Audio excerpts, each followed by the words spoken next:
بسم اللہ الرحمن الرحیم ایاک نعبد و ایاک نستعین۔ میں مخاطب ہوں اپنی قوم سے، اپنے ملک سے، اپنے آنے والی جنریشن سے کہ ہمارے ملک کے ساتھ وہ کچھ کیا جا رہا ہے جو دنیا میں کسی ملک کے ساتھ نہیں کیا جا رہا۔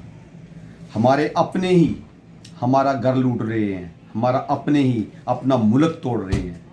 یہ جو موجودہ الیکشن ہوئے ہیں، موجودہ الیکشن میں جیسی دھاندلی ہماری اسٹیبلشمنٹ نے کی ہے، تاریخ میں ایسی کوئی سائٹیشن نہیں ملتی، کوئی پریسیڈنٹس نہیں ملتی، ایسے نظائر نہیں ملتے جو ہماری قوم کے ساتھ ہمارے اداروں نے کیا ہے۔ اور نہ صرف کیا ہے بلکہ پریکٹیکلی اس سے بڑھ کے کر رہے ہیں کہ ہمارا ملک جس حالات میں پہنچ گیا ہے، غریب کے کھانے کے لیے روٹی نہیں ہے، اس کو پہننے کے لیے کپڑے نہیں ہیں، اس کے بچوں کے لیے خوراک نہیں ہے۔ ہم دنیا کی تھرڈ ورلڈ کنٹری کی طرف جا رہے ہیں۔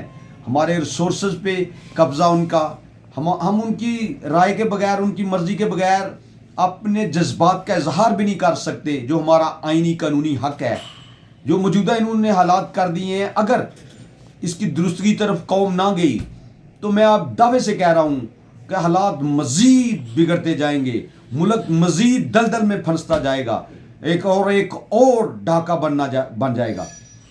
اور اگر قوم اب بھی نہ جاگی، اگر اداروں نے اب بھی ہوش کے ناخن نہ لیے، تو ملک کے لیے جو فردر حالات پیدا ہو رہے ہیں، جو لوگوں کا عدالتوں سے بالکل اعتماد اڑ رہا ہے، عدالتیں بھی ریچز کی جو بچز بنی ہوئی ہیں، جس کو امیروں کی کتیاں کا لقب دیا جا رہا ہے فارن پہ، یہ اس سے بھی بڑھ کے اپنا رول پلے کر رہی ہیں عدالتیں۔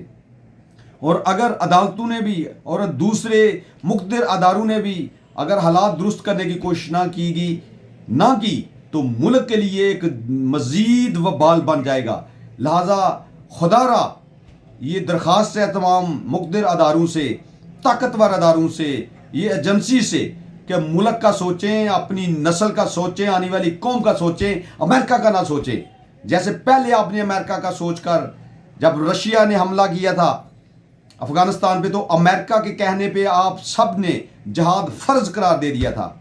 اور اب آپ کے سامنے اسرائیل جو بمبارمنٹ، جو ظلم، تشدد، زیادتی فلسطینیوں کے ساتھ کر رہا ہے، اور آپ کے مر مٹنے کا مقام ہے کہ آپ نے کبھی کوئی بیان تک نہیں دیا، کسی جرنیل نے بیان تک نہیں دیا، کسی نے کنڈم نہیں کیا، صرف کیوں کہ امریکہ سے ڈرتے ہیں۔ یہ اللہ اور اللہ کے حقوق ہیں، جو اللہ کا خوف ہے وہ اپنے ختم کر کے امریکہ کا خوف اپنے اوپر برپا کیا ہوا ہے۔ اس کا نتیجہ یہی ہے، جبکہ مسلمان کا جو فارمولہ وہ یہ نہیں ہے۔ مسلمان صرف اگر ڈرتا ہے تو اپنے خدا سے، اپنے رب سے ڈرتا ہے، باقی کسی سے نہیں ڈرتا۔ جو میرے قائد نے کہا ہوا ہے لا الہ الا اللہ، کہ اللہ کے سوا کوئی نہیں ہے، یہ اگر فارمولہ آپ نہیں لگائیں گے، اس پہ عمل درآمد نہیں کریں گے، ہماری ایجنسی اس پہ نہیں چلیں گی، تو ہمارا ملک مزید دلدل میں چلا جائے گا اور ایک اور ڈاکہ بن جائے گا۔ اللہ حافظ۔